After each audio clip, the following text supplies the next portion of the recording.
Grace, malakas pa rin ba ang ulan at hanging dala ng bagyong Emong dyan sa Baguio City? Yes, Bernard, patuloy na nakakaranas ang lungsod ng matinding ulan at malalakas na bugso ng hangin simula kaninang madaling araw na nagdulot ng malawakang brownout sa ilang mga barangay. Nakakatanggap na rin ang CDRRMC ng mga ulat ng pagbaha at pagguho ng lupa sa iba't ibang bahagi ng lungsod.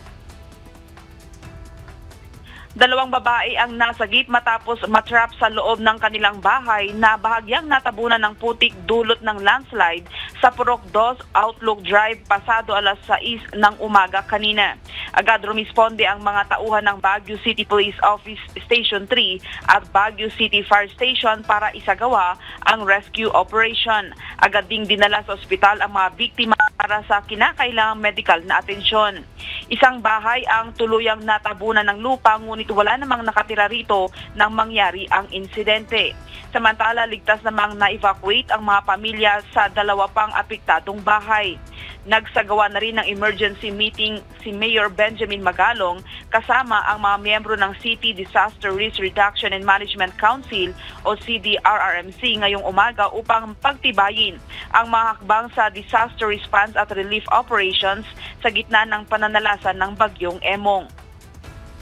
Samantala, dahil sa walang tigil na pag-ulan ay nalubog sa baha ang sikat na strawberry farm sa La Trinidad, Benguet. Lubog sa baha ang mga tanim na strawberry at lettuce ng mga magsasaka sa lugar.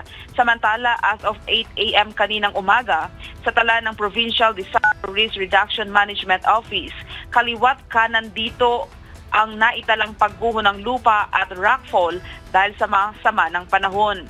Isinailalim sa one-way traffic scheme ang bahagi ng Kilometer 8 Asin Road sa Tadyangan, Tuba, Benguet, partikular sa ibaba ng Green Nara Campsite matapos gumuho ang bahagi ng bundok bandang alas 7:35 ng umaga.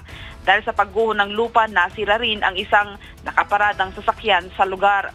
Sarado naman sa mga motorista ang Cannon Road, Baguio Bontoc Road, Governor Badu Dangwan National Road, Shilan Bicol Road, Benguet Nueva Vizcaya Road at Pico Lamtang Road. Sa ngayon, Bernard, ay patuloy din ang pagbibigay ng tulong ng Department of Social Welfare and Development Cordillera sa mga naapektuhang mga pamilya dito sa Benguet Province. Yan muna ang balita mula dito sa Baguio City. Balik sa iyo, Bernard. Grace, paano na yung assessment ng local government unit dun sa mga bahay na natabunan? Sila ba ay pababalikin pa doon o bibigyan na sila ng malilipatan? Yan yung isa sa pinag-uusapan ng lokal na pamahalaan dito sa Baguio City dahil nga kung tutusin dito sa Baguio ay wala talagang lugar pa na pwedeng ma-relocate yung mga residente dito sa may landslide prone area dito sa Outlook Drive, kaya naman nanunuluyan muna itong mga nasa lantao na apektuhang mga pamilya sa evacuation center. Ang iba naman ay nanunuluyan sa kanilang mga kaanak. Kaya pag-uusapan pa nila kung ano ang immediate na tulong na maibibigay muna pansamantala sa mga pamilya na naapektuhan ng nitong pagguho ng lupa. Bernard. Maraming salamat, Grace Doctolero, live mula sa Baguio City.